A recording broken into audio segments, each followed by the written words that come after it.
Okay, so I'm going to go ahead and start. This guy, you're going to have to change to cosine because we can't have more than one solving, at least with a 1, 2, 3 trinomial, right? So you know that sine squared is 1 minus cosine squared. Now here's the tricky part, is that you have to make sure when you replace this with 1 minus cosine squared, you have to make sure that you're going to multiply everything times that -2, not just the 1. So that's probably where most people make the mistake.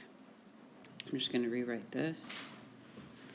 All right, so now I'm going to distribute that -2.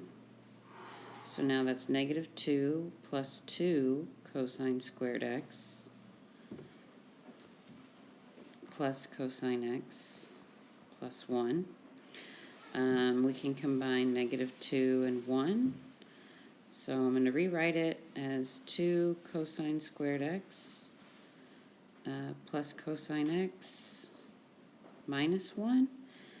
So we're going to factor. What multiplies to 2 times -1 is -2. What multiplies to -2 yet adds to +1.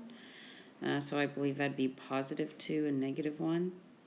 So 2 cosine squared x plus 2 cosine x minus cosine x minus 1, group and group.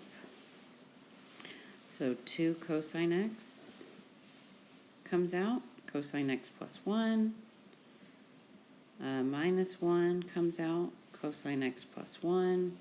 We know we've done everything right. So 2 cosine x minus 1 equals 0, and cosine x plus 1 equals 0.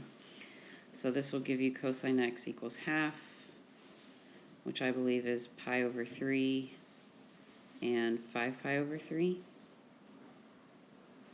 Pretty sure, right? Yeah. And this one is cosine x equals -1, which is just pi.